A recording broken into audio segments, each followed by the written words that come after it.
Hello everyone, इस नोड.जेएस की series में फिर से आपका वेलकम है। मेरा नाम रिंकू कुमार सैन है और मैं नोड.जेएस डेवलपर एंड ट्यूटर एट डेकटेक। हमने पिछले सेशन में पढ़ा था कि एक्सप्रेस क्या है, एक्सप्रेस के साथ सर्वर बनाना सीखा था। साथ में हमने मिडिलवेयर बनाना सीखा था कि हम मिडिलवेयर को एक्सप्रेस में कैसे कनेक्ट कर सकते हैं, और हमने मिडिलवेयर के कस्टम फंक्शन बनाना भी सीखा था। तो ये सब हम पिछले सेशन में कवर कर चुके हैं। अब हम स्टार्ट करते हैं हमारा नेक्स्ट सेशन, जो होगा मोंगोडीबी के डेटाबेस मैनेजमेंट सिस्टम। मोंगोडीबी क्या है, कैसे यूज़ करता है, इनके बारे में पढ़ेंगे। तो चलिए चलते हैं, स्टार्ट करते हैं हम इस सेशन को। अभी हम ये ऑल कंटेंट्स को वन बाय वन करके हम इस पढ़ेंगे। हमारा फर्स्ट होगा कि मोंगोडीबी क्या है, कैसे यूज़ कर सकते हैं, मोंगोडीबी नो एसक्यूएल है तो कैसे अप्रोच लगाएंगे, ये इनके बारे में पढ़ेंगे। उसके बाद हम नोड.जेएस के मोंगोडीबी के कोर कंसेप्ट के बारे में पढ़ेंगे, जैसे डॉक्यूमेंट क्या होता है, कलेक्शन क्या होता है, इनके बारे में भी पढ़ेंगे। हमारा नेक्स्ट होगा कि मोंगोडीबी एटलस पे कैसे अकाउंट बनाना है, कैसे फिर हमको मोंगोडीबी को एक्सप्रेस में कनेक्ट करना है, ये सब कवर करेंगे इस सेशन में। साथ में हम मोंगूज के साथ यूज़ करके हम स्कीमा और मॉडल्स डिफाइन करना सीखेंगे कि कैसे हम स्कीमा बनाएंगे, कैसे मॉडल बनाएंगे। उसके बाद साथ में हम फिर कर्ड ऑपरेशन बनाना सीखेंगे मोंगोडीबी के साथ, जो जैसे CRUD means create, read, update, delete, ये सारी फंक्शनलिटी हम वह हैंड्स ऑन प्रैक्टिस के साथ करेंगे। और साथ में हम एग्रीगेशंस का कि एग्रीगेशन पाइपलाइन बनाना भी सीखेंगे। एग्रीगेशन मतलब कॉम्प्लेक्स क्यूरी भी बनाना सीखेंगे कि डेटाबेस से कॉम्प्लेक्स डेटा कैसे गेट किया जा सकता है, वो सब इस सेशन में कवर करेंगे। साथ में हम इंडेक्सिंग के बारे में पढ़ेंगे कि मोंगोडीबी में कैसे इंडेक्सिंग क्रिएट करता है, ये सब इस सेशन में हम कवर करेंगे वन बाय वन। अब हम पढ़ेंगे कि मोंगोडीबी क्या है, कैसे काम करता है। ये नो एसक्यूएल है और डॉक्यूमेंट ओरिएंटेड डेटाबेस है। एग्जाम्पल के थ्रू समझ लेते हैं। डॉक्यूमेंट में ये क्या है, हमारा यूज़र डॉक्यूमेंट है, इसमें ID, name, email, role, signature, ये इस टाइप से डेटाबेस में शो होता है कि हम जब डेटाबेस में कलेक्शन के अंदर कोई भी डॉक्यूमेंट ऐड करते हैं तो इस टाइप से दिखता है। अब हम पढ़ेंगे मोंगोडीबी क्यों यूज़ किया है, नोड.जेएस में इतना पॉपुलर क्यों रखा है, इनके एडवांटेज के बारे में देख लेते हैं एक बार। पहला है फ्लेक्सिबल स्कीमा। इसमें हम डेटा बहुत फ्लेक्सिबल है, क्योंकि आप एग्जाम्पल के थ्रू भी समझ सकते हैं कि आपके पास एक कोई एप्लीकेशन आई है, पहले से बनी हुई थी, उसमें एक मॉडल में क्लाइंट 2 फील्ड ऐड करवाना चाह रहा है, जैसे ईमेल और फ़ोन नंबर अलग से ऐड करवाना चाह रहा है। तो इनमें मोंगोडीबी में बहुत ही ईजी है, डायरेक्ट हम डेटा ऐड कर सकते हैं नया डॉक्यूमेंट के लिए। पुराने डॉक्यूमेंट से कोई भी मतलब नहीं होता है इसको कि नए डॉक्यूमेंट हम क्या है। तो एक बहुत फ्लेक्सिबल स्कीमा देता है हमें। ऐसा नो एसक्यूएल में ऐसा नहीं होता है, हमको पहले कॉलम ऐड करना पड़ता है, अल्टर कमांड चलानी पड़ती है, बहुत कॉम्प्लेक्स होता है। बट मोंगोडीबी में ऐसा नहीं होता है। और इसमें जावास्क्रिप्ट का जो सिनेरियो जो चलता है जेसन फॉर्मेट का, वो बहुत ईजी इंप्लीमेंट हो जाता है, क्योंकि हर जगह एपीआई हमारी जेसन की होती है। हमारा जो कोड है उसमें भी जेसन एक्सेप्टेबल होता है, और साथ में हम जो एरे होता है वो भी ऑब्जेक्ट की फॉर्म में ही वो होता है। तो ये ऑब्जेक्ट के साथ जेसन के साथ बहुत कंपेटिबल है। तो हमको प्रॉब्लम नहीं होती कि डेटा ऐड करने की, ट्रांसफॉर्म करने का, डेटा का कोई इशू नहीं होता है इसमें कोई भी ऑब्जेक्ट रिलेशन इंडिपेंडेंस मिसमैचिंग की प्रॉब्लम सोल्व हो जाती है इसमें ऑटोमेटिक। सेकंड अपना थर्ड है अपना स्केलेबिलिटी एंड परफॉर्मेंस। इसमें क्या हो कि इसकी जो मोंगोडीबी थर्ड है हमारा स्केलेबिलिटी एंड परफॉर्मेंस। इसमें क्या होता है कि जो हमारी स्केलेबिलिटी है मोंगोडीबी में, वो हॉरिजॉन्टल स्केलिंग होती है, क्योंकि एसक्यूएल में होती है वर्टिकल स्केलिंग, इसमें होती है हॉरिजॉन्टल स्केलिंग।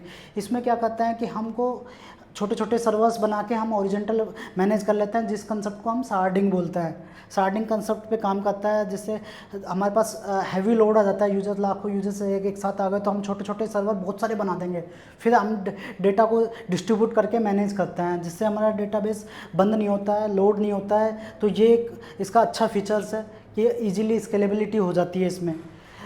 लास्ट हमारे रिच क्यूरी लैंग्वेज। इसमें हमने एग्रीगेशन पाइपलाइन बनाते हैं, जैसे लुकअप लगा लिया, क्यूरीज लगा लिया, डेटा एग्रीगेशन लगानी है, एफिशिएंट टेक्स्ट सर्च है, जियो स्पार्शियल टेक्स्ट सर्च है, ये सब हम इसमें क्यूरी कर सकते हैं। अब आता है हम मोंगोडीबी को कनेक्ट करना। पहले हम मोंगोडीबी का एटलस पे जाके अकाउंट बनाएंगे। क्या एटलस पे जाके आप डायरेक्टली अकाउंट बनाने इसका मोंगोडीबी जो एटलस है वो क्या है, वो एक डेटाबेस एज ए सर्विस है, जो क्लाउड, जिसे हम क्लाउड बोलते हैं। क्लाउड पे अकाउंट बना लेंगे हम मोंगोडीबी का एटलस पे जाके, जिससे हमको डायरेक्ट यूज कर सकता है उसके ज़रिए जितने भी फीचर्स हैं। हम फर्स्ट टाइम में हमने लॉगिन किया एटलस पे जाके, उसके बाद हमने यहाँ एक क्लस्टर क्रिएट कर लिया। क्लस्टर क्रिएट करने के बाद वहाँ एक हमको फ्री मिलता है जहां हम ईजिली उसको बना सकते हैं। उसके बाद उसको अपनी लोकल की वाइट लिस्ट आईपी करनी पड़ती है। हमको सर्वर कनेक्ट करने के लिए, सर्वर पे कनेक्ट करने के लिए हमको मोंगोडीबी एटलस पे वाइट लिस्ट आईपी करनी पड़ती है। हमको अभी के लिए अगर डेवलपमेंट में काम कर रहे हैं तो यहाँ हम 00 बाइंड आईपी कर देंगे, क्योंकि ये सबके लिए एक्सेसिबल कर लेंगे। अगर आप प्रोडक्शन कर रहे हो तो यहाँ आपको सर्वर की आईपी अलाउ करवाने ज़रूरी है, क्योंकि डेटा कोई भी हमारा गेट ना कर सके, कोई भी हैक नहीं कर सके, इसलिए आईपी वाइट लिस्ट कराना इंपॉर्टेंट है। हमारा थर्ड है डेटाबेस यूज़र। इसमें हम जाके डेटाबेस सेक्शन में जाके हमारा डेटाबेस यूज़र क्रिएट करेंगे।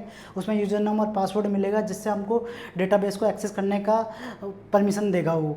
फिर उसके बाद एक स्ट्रिंग मिलेगी हमको, वो एक स्ट्रिंग बना के देगा, URI स्ट्रिंग मिलेगी, जिसको हम हमारे एक्सप्रेस में ऐड करके और जिससे हम डेटाबेस कनेक्शन बनाएंगे। अब हम जो हमने स्ट्रिंग गेट की उसके साथ कनेक्टिविटी करना सीखेंगे और कैसे मोंगूज का यूज़ करके हम सब कवर करेंगे।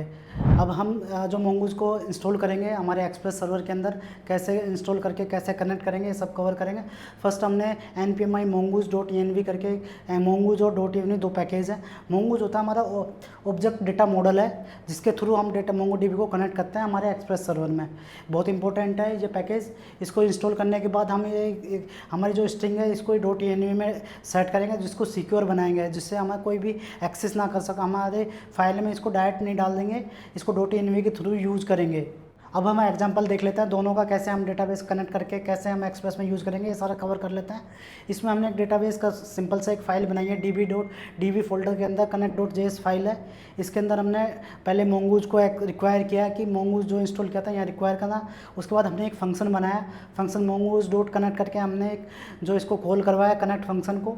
उसके अंदर हमने जो URL लिया, URL और इसके दो ये जो हमने ट्रू करवा दिया, यूज़ URL पासवर्ड और यूज़ यूनिफाइड टोपोलॉजी है, ये दोनों हमने ट्रू कर दिया। साथ में हमने जो फंक्शन बनाया इसको एक्सपोर्ट कर दिया, क्योंकि दूसरी फाइल के लिए हमने इसको अवेलेबिलिटी बना दी है। तो ये हमारा एक कनेक्टिविटी फाइल है, डेटाबेस कनेक्टिविटी फाइल। इसको हम कहीं भी यूज़ कर सकते हैं।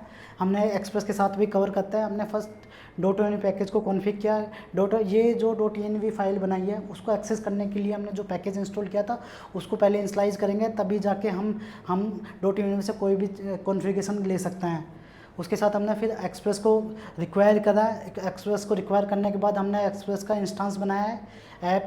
फिर हमने क्या किया कि जो हमने फ़ाइल बनाई थी उसको रिक्वायर किया है, कनेक्ट फाइल को। उसके बाद हमने पोर्ट को गेट किया है env से। उसके बाद हमने एक स्टार्ट फंक्शन बना रखा है अवेट कॉन्टैक्ट करके, इसमें हमने URI पास कर दी है जो हमने process.env से गेट कर रखी है। फिर हमने app.listen करके हमने हमारे सर्वर को लिसन करवा रखा है 3000 पोर्ट पे। तब हमने ये कंसोल करवा दिया कि हमारा जो सर्वर वो लिसन हो गया है। साथ में डेटाबेस को कनेक्ट करवा दिया। अगर इसके अंदर कोई भी एरर आती है तो कैच के अंदर जाएगी और जो प्रिंट हो जाएगी क्या एरर है। तो ये हमारा एक पूरा कनेक्टिविटी है एक्सप्रेस सर्वर के साथ डेटाबेस का। तो ये कवर किया है हमने अभी। अब हम कवर करेंगे कि हम मोंगोडीबी में कैसे हम मोंगूज का यूज़ करके कैसे स्कीमा बनाएंगे, कैसे मॉडल बनाएंगे, इनके बारे में हम पढ़ेंगे कि कैसे स्कीमा और मॉडल्स बनाए जाते हैं। फर्स्ट टाइम में मोंगोडीबी जो फ्लेक्सिबल है तो उसके अकॉर्डिंग डेटा स्ट्रक्चर बनाने के लिए हमको मोंगूज की नीड पड़ती है। तो मोंगूज एक ऑब्जेक्ट डेटा मॉडलिंग है जो नोड.js में मोंगोडीबी को कनेक्ट करता है। इसमें क्या कि इसका जो डॉक्यूमेंट वाला पार्ट है ये स्कीमा होता है ब्लूप्रिंट ऑफ द ऑब्जेक्ट। तो जो हमारा स्ट्रक्चर है, जो डॉक्यूमेंट बनता है उसका एक कलेक्शन का जो हम डिफ़ाइन करते हैं, उसमें हम क्या करते हैं कि फील्ड का टाइप डिफ़ाइन करते हैं, फील्ड का जो डिफ़ॉल्ट वैल्यूज़ डिफ़ाइन करते हैं, वैलिडेशन रूल लगाते हैं डिफ़ॉल्ट, और हम जैसे यूनिक करना हो, इंडेक्सिंग करना हो, ये सारा हम स्कीमा में डिफ़ाइन करते हैं पूरा। कि 1 बाय 1 हमने एक ईमेल बनाया, ईमेल बना के एग्जांपल के थ्रू भी हम कवर करेंगे सारी चीज़ें। मॉडल क्या है? मॉडल एक जो इस स्कीमा से बनी एक ब्लूप्रिंट मशीन है जिसका यूज़ करके हम कार्ड ऑपरेशन करेंगे, जैसे क्रिएट, अपडेट, डिलीटिंग, ये सारे जो परफॉर्मेंस होते हैं मॉडल्स के साथ करेंगे, हम सब कवर करेंगे मोंगोडीबी के साथ। अब हमने एक एग्जाम्पल बना रखा है कि हम कैसे हमें स्कीमा और मॉडल डिफाइन करना है, इसको समझते हैं कि कैसे काम करता है, कैसे क्या क्या होता है। इसको एग्जाम्पल के थ्रू हमने पहले मोंगूज का जो पैकेज है वो रिक्वायर किया है। उसके बाद हमने एक स्कीमा बनाया मोंगूज का, mongoose.schema करके हमने इसमें एक स्कीमा फंक्शन, इसके अंदर हम ये सारे वेरिएबल सेट करेंगे। जैसे हमने एक नेम फील्ड रखा है, इसका जो टाइप है, इसका जो सिंटेक्स है इस टाइप से होता है। इसके अंदर टाइप डिफाइन करना होता है कि हमको स्ट्रिंग लेना है, कि नंबर लेना है, कि हमको डेट लेना है, कौन सा फॉर्मेट लेंगे, उसके अकॉर्डिंग हमको टाइप डिफाइन करना होता है पर्टिकुलर फील्ड का। फिर उसके अंदर हम रिक्वायर्ड वाली जो कंडीशन लगानी होती है, हमको ये रिक्वायर्ड करना है कि नहीं करना। जैसे इसका सिंटेक्स होता है रिक्वायर्ड ट्रू या फॉल्स, जो भी करना। उसके बाद हमको अगर नेम को ट्रिम करना है तो हम ट्रिम ट्रू करके भी कर सकते हैं कि हमारा जो नेम है उसमें कोई स्पेसिंग आ रहा है तो उसको हम ट्रिम कर सकते हैं, हम फॉल्स भी कर सकते हैं। हमको कोई ईमेल या मोबाइल नंबर को अगर यूनिक बनाना है डेटाबेस में तो वो हम यूनिक ट्रू करेंगे तो वो हमारा जो ईमेल है वो ट्रू हो जाएगा, डुप्लीकेट नहीं बनेगा। और इसमें लोअर केस अगर ट्रू कर दिया तो वो लोअर केस में ही जाएगा हमारा जो ईमेल होगा वो। तो ये सारे हम वैलिडेशंस लगा सकते हैं। जैसे एज में हमने जो एज वाला फील्ड ले रखा है इसके अंदर टाइप नंबर दे रखा है और मिनिमम 18 कि हमने डिफाइन कर दिया कि मिनिमम 18 में मैक्स और मिनी भी हम डिफाइन कर सकते हैं यहाँ कि 18 से कम आएगा तो ये एरर दे देगा। इसके साथ ही हमने इसमें time stamp, automatic time stamp भी ऐड कर देता है। जैसे अब यहाँ क्रिएटेड डेट ले रखा है फील्ड, इसमें डेट टाइप ले रखा है और हमने डिफ़ॉल्ट डेट नाउ करके हमने सेट कर रखा है बाय डिफ़ॉल्ट। फिर हमने यहाँ एक स्कीमा, इसका जो हमने अभी स्कीमा बनाया है इसको हमने एक मॉडल बना दिया mongoose डॉट मॉडल करके। यूज़र एक मॉडल का नाम हो गया और इसमें यूज़र स्कीमा पास कर दिया तो एक हमारा मॉडल बन गया जिसके साथ हम CRUD ऑपरेशंस करेंगे। और हमने इस यूज़र को एक्सपोर्ट कर दिया क्योंकि दूसरी फाइल में हम यूज़ करके सारे काम करेंगे। अब हम सीखेंगे कि हम CRUD ऑपरेशन कैसे करेंगे। एक्सप्रेस सर्वर के साथ हम MongoDB में 1 by 1 CRUD ऑपरेशन करेंगे, क्रिएट, रीड, अपडेट, डिलीट, सारे परफॉर्मेंस हम एग्जांपल के साथ भी हम सब सीखेंगे 1 by 1। फर्स्ट है हमारा क्रिएट, जो हम पोस्ट API के थ्रू यूज़ करेंगे। जैसे हमने एंड पॉइंट बना दिया उसका API यूज़र, ये हमारा एक डेटाबेस में एक नया डॉक्यूमेंट बन जाएगा, वो कवर करेंगे। फर्स्ट हमने ये यूज़र ऐप पोस्ट एक राउट डिफाइन किया, उसके अंदर हमने ये एक एसिंग फंक्शन कॉल करवा दिया। इसके अंदर हमने ट्राई और कैच ब्लॉक भी किया, एरर हैंडल करने के लिए हम ट्राई कैच ब्लॉक बनाया है। फर्स्ट हमने ये मॉडल डिफाइन कर रखा है न्यू यूज़र, जो हमने यूज़र बनाया था उसमें जो बॉडी में हमारा पूरा डेटा है। बॉडी में डेटा तभी गेट कर पाएंगे जब ऐप डॉट यूज़ करके एक्सप्रेस जो जेसन का जो मिडिलवेयर क्रिएट करोगे तभी हम मॉडल बॉडी में डेटा गेट कर पाएंगे। ये ध्यान रखने की चीज़ है कि हमको एक्सप्रेस डॉट जेसन डिफाइन करना होगा, इंडेक्स डॉट जेस फाइल में हमको एक्सप्रेस डॉट जेसन डिफाइन करना होगा, तब भी हम रिक्वेस्ट डॉट बॉडी में डेटा गेट कर सकते हैं। फिर हमने क्या किया कि ये यूज़र में डेटा सेव करने का एक फंक्शन है तो हमने ये एक नया इंस्टेंस बना दिया डेटाबेस में। फिर उसके बाद हमने जो API बनाई है उसका स्टेटस 201 के साथ सेंड यूज़र भेज दिया। ये हमने API का रेस्पॉन्स दे दिया है, रेस्पॉन्स, और अगर एरर आती तो हम 400 दे दिया, एरर सेंड कर दी। ये हमारा छोटा सा क्रिएट डॉक्यूमेंट करने का एक एग्जांपल है। हम अभी रीड करना हो तो हम कैसे करेंगे। हमने फर्स्ट टाइम एक API बनाई है API डॉट यूज़र, इसको गेट मेथड के थ्रू हमने direct await user dot find करके एक मेथड है जिसके हमने सारे डॉक्यूमेंट्स एक साथ गेट कर लेते हैं। तो सारे डॉक्यूमेंट्स साथ गेट करने होते हैं तो हम डायरेक्ट फाइंड यूज़ करेंगे और इसके जो ऑब्जेक्ट है वो डिफाइन ब्लैंक भेज देंगे, जिससे हमको कोई बिना कंडीशन के ये सारे डेटाबेस से सारे रीड करके हमको रेस्पॉन्स में दे देगा। रेस्पॉन्स को हम सेंड कर देंगे डायरेक्ट फ्रंट एंड को, जिससे वो उसका रेस्पॉन्स को चेक करके काम कर सकते हैं। इसको भी हमने ट्राई कैच ब्लॉक में यूज़ किया कि अगर कोई एरर आती है तो यहाँ प्रिंट हो जाएगी। अब हम आगे अपडेट और डिलीट वाला कंसेप्ट क्लियर करेंगे कि एग्जांपल के साथ कि हम CRUD ऑपरेशन में जो अपडेट और डिलीट वाला फंक्शनलिटी वो समझ लेता है। सबसे पहले अपने अपडेट का समझेंगे। हमने यहाँ पैच मेथड यूज़ किया अपडेट के लिए। पैच में हम पर्टिकुलर फील्ड को अपडेट करना है डेटाबेस में, उसके लिए हम पैच मेथड यूज़ करते हैं कि हमको only for email he field update करना है या मुझे मोबाइल नंबर ऐड करना है, ईमेल नेम अपडेट करना है तो हम ये पैच मेथड यूज़ कर सकते हैं। साथ जब हम इसमें एक पुट होता है एक पैच होता है। पुट को हमको अगर सारे फील्ड अपडेट करने होते हैं तो हम पुट मेथड यूज़ करते हैं। अगर पैच हमको एक ही फील्ड अपडेट करना है तो उसके लिए हम पैच मेथड यूज़ करते हैं। इसमें हमने एक एंड पॉइंट बना रखा है API यूज़र :_ID, ये एक राउट बना दिया हमने। उसके बाद हमने एक फंक्शन कॉल करवा लिया। उसके साथ ही इसमें हमने क्या किया कि यूज़र का एक find by ID and update, ये एक फंक्शन है जिसको हम इसके साथ दोनों काम करेंगे। हम पहले ID के साथ फ़िल्टर किया, फिर हमने जो बॉडी से जो डेटा है उसको अपडेट कर रहे हैं। तो ये हमारे एक नया आपको सीखने को मिलेगा कि फाइंड बाय ID एंड बहुत सारे फंक्शंस होते हैं, वो हम 1 by 1 कवर करेंगे आगे। जैसे जैसे आगे जाएंगे नेक्स्ट स्लाइड में सारी क्वेरीज़ के जो फंक्शंस होते हैं वो सब हम कवर करेंगे। इसमें हमने एक न्यू कीवर्ड भी यूज़ किया है। न्यू का इसका मतलब समझो कि इसको हमने जो अपडेटेड डेटा है वो यह जो यूज़र जो हमने गेट कर रखा है इसके अंदर अपडेटेड डेटा हमको मिले यूज़र, जिसको हम डेटा अगर रेस्पॉन्स में भेजेंगे तो हमको न्यू क्वेरी गेट करने की क्वेरी नहीं लगानी पड़ेगी।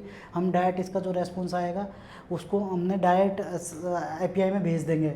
तो इसलिए हमको डबल क्वेरी की जगह सिंगल क्वेरी से हमारा काम हो जाएगा।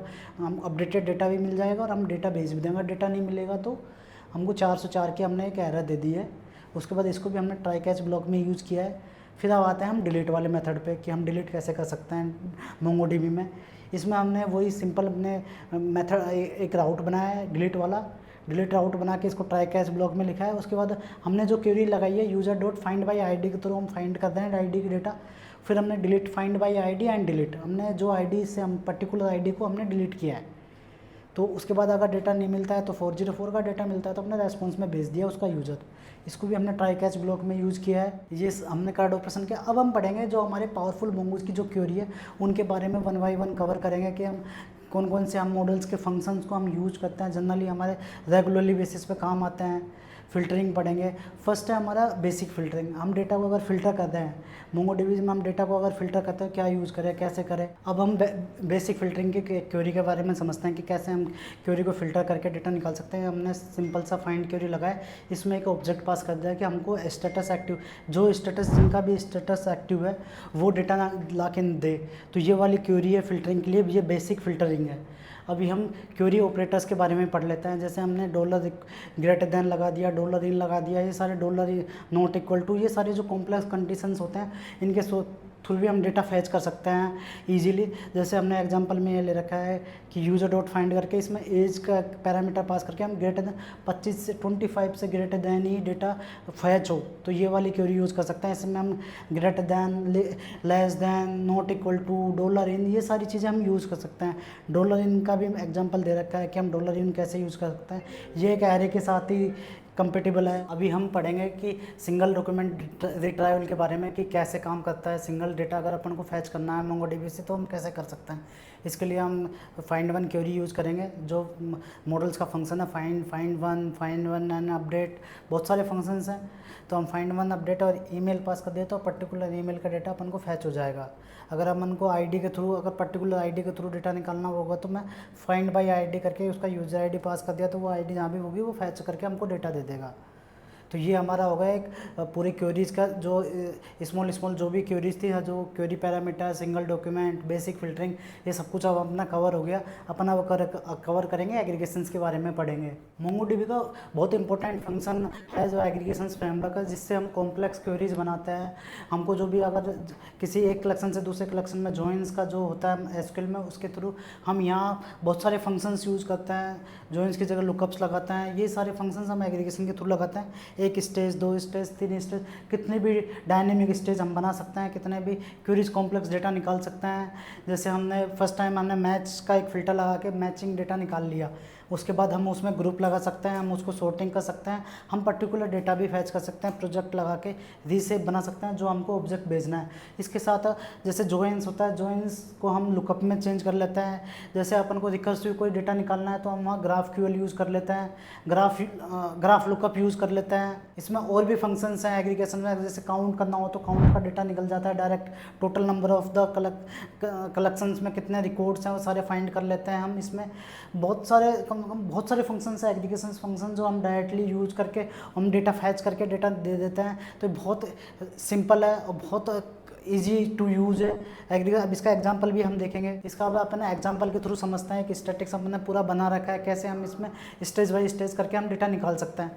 फर्स्ट टाइम हमने यूजर का एग्रीगेट फंक्शन कॉल करवाया, इसके अंदर अपने एक वन बाय वन स्टेप पूरी कवर कर रखे हैं। फर्स्ट टाइम में साथ हमने उसका यूज़र काउंट ले रखा है, उसका सम करवा दिया हमने यूज़र काउंट का। उसके साथ एक एवरेज एज करके हमने एवरेज भी निकाल रखा है। ये हमने डेटा को पूरा को ग्रुप करके डेटा निकाल रखा है। उसके बाद हमने यूज़र काउंट से हमने उसका सॉर्टिंग फंक्शन कॉल करवा दिया, जिससे हमने ये डेटा पूरा निकाल दिया कि हमारा जो आईडी एक्टिव वाला आ गया, उनका एक्टिव कितने काउंट है वो सारे आ गए, एवरेज एज हमारी इतनी आ गई, इनएक्टिव कितने हैं वो सारा डेटा हमने गेट कर लिया। तो ये एक हमारा एग्रीगेट है। इससे हम बहुत बड़ी बड़ी पाइपलाइंस बना सकते हैं कि हम सब कुछ हमारा डेटा मैनेज कर सकते हैं। हमारा ये सिंपल से एक पूरा एग्रीगेट फंक्शन बना के हम direct JSON format data gate करके हम डायरेक्ट एपीआई में पास कर सकते हैं। अब हम पढ़ेंगे कि मोंगोडीबी का सबसे इंपॉर्टेंट फीचर जो हमारे ज़्यादा यूजर्स आ जाते हैं तब यूज़ होता है, वो है इंडेक्सिंग। इंडेक्सिंग हम क्यों यूज़ करते हैं, क्या प्रॉब्लम है इसकी? मेन प्रॉब्लम है कि जब हमारा डेटा ज़्यादा हो जाता है डेटाबेस में, जैसे यूजर्स 500 1000 हैं हमारे डेटाबेस में, तो हमारा कोई दिक्कत नहीं होती है मोंगोडीबी के साथ, आराम से डेटा फैच कर सकते हैं। बट जब हमारा डेटा लाखों में पहुंच जाता है, 10 मिलियन 20 मिलियंस, तब डेटा जब फैच होता है तो हमारा पूरा डॉक्यूमेंट स्कैन होता है। अगर हमको ईमेल एक पर्टिकुलर ईमेल के साथ हमको डेटा निकालना है तो पूरा data one by one scan होगा, तो ये बहुत बड़ा टाइम टेकिंग प्रोसेस हो जाएगा। जो हमारा 10 मिनट 5 मिनट टाइम डेटाबेस लेगा, डेटा निकाल के देगा, तो ये प्रोसेस बहुत लंबी चल जाती है। तो इसके लिए एक जो यूज़ होता है वो इंडेक्सिंग यूज़ होती है। इंडेक्सिंग इस जैसे बुक का जो इंडेक्स होता है, इंडेक्स के अकॉर्डिंग बुक काम करती है। कोई भी डायरेक्ट इंडेक्स पे जाके हम मतलब किसी भी बुक के अंदर इंडेक्स में फाइंड करके हम डायरेक्ट उस पेज पे चल जाते हैं। वैसा ही काम डेटाबेस की इंडेक्सिंग काम करती है कि वो फिक्स होती है। जैसे ईमेल का कोई इंडेक्स बना हुआ है तो वो डायरेक्ट उसी इंडेक्स पे जाके फाइंड करके डेटा निकाल के दे देती है, जो हमारी क्वेरी को 10 गुना बेटर बनाता है। बहुत टाइप की इंडेक्सिंग भी होती है, सिंपल इंडेक्सिंग, कंपाउंड इंडेक्सिंग, जियो स्पेशल इंडेक्सिंग, बहुत टाइप से इंडेक्सिंग होती है मोंगोडीबी में, जो इजी टू यूज़ है। और ये हमारा एग्जांपल के थ्रू भी हम इस सेशन को, इस इंडेक्सिंग को समझेंगे कैसे वर्क करता है। और इसमें लार्ज कनेक्शन के लिए हमको बहुत नीड होती है इंडेक्सिंग की, जिससे हमारा डेटा फास्ट रिट्राइवल होता है। अब इस सेशन में हमने जो भी कवर किए हैं टॉपिक्स, उनको वन बाय वन एक बार रिकवर कर लेते हैं कि हमने इस सेशन में क्या क्या पढ़ा है। फर्स्ट पढ़ा है कि हमने मोंगोडीबी जो फ्लेक्सिबल है, नो एसक्यूएल डेटाबेस है, इसमें डॉक्यूमेंट ओरिएंटेड डेटाबेस स्टोर होता है डॉक्यूमेंट में। और इसके साथ हमने मोंगोडीबी एटलस पर अकाउंट बनाना सीखा है कि हमने कैसे अकाउंट बनाया, कैसे कनेक्ट किया है, कैसे हम एक्सप्रेस में इसको यूज़ कर सकते हैं, कैसे हम ENV में डाल सकते हैं। ये सारी चीज़ें इस सेशन में कवर किए हैं। उसके बाद हमने मोंगूज को यूज़ करके एक्सप्रेस में कैसे स्कीमास, मॉडल्स ये बना सकते हैं, साथ में उनमें वैलिडेशंस कैसे लगा सकते हैं स्कीमा के अंदर, ये सारा इस सेशन में हमने कवर करेंगे। इसके साथ ही हमने एक्सप्रेस के साथ और मोंगोडीबी के साथ कार्ड ऑपरेशन बनाना सीखा है कि हम इसके साथ कैसे कार्ड ऑपरेशंस बनाए, वो सब भी सेशन में कवर किया है राउट के साथ। और इसमें हमने साथ में एग्रीगेशन पाइपलाइन भी लगाना सीखा है, कैसे हम कॉम्प्लेक्स क्वेरी बना सकते हैं, स्टेज कैसे बना सकते हैं, हम कैसे क्वेरीज बनाते हैं, फाइंड वन अपडेट, ये सारी क्वेरीज के बारे में पढ़ा है। अपडेट वन, अपडेट मैनी, ये सब के बारे में हमने वन बाय वन क्लियर किया है। साथ में हमें इंडेक्सिंग के बारे में भी पढ़ा है कि मोंगोडीबी में कैसे इंडेक्सिंग काम करती है, कैसे इसको हम डेटा को फास्ट रिट्राइवल कर सकते हैं। इस सेशन में ये सब हमने कवर किया है। आई होप ये सेशन आपको अच्छा लगा होगा। अगर कोई आपका क्वेश्चन है तो आप कमेंट सेक्शन में ज़रूर पूछना। वीडियो देखने के लिए बहुत बहुत धन्यवाद। Thank you.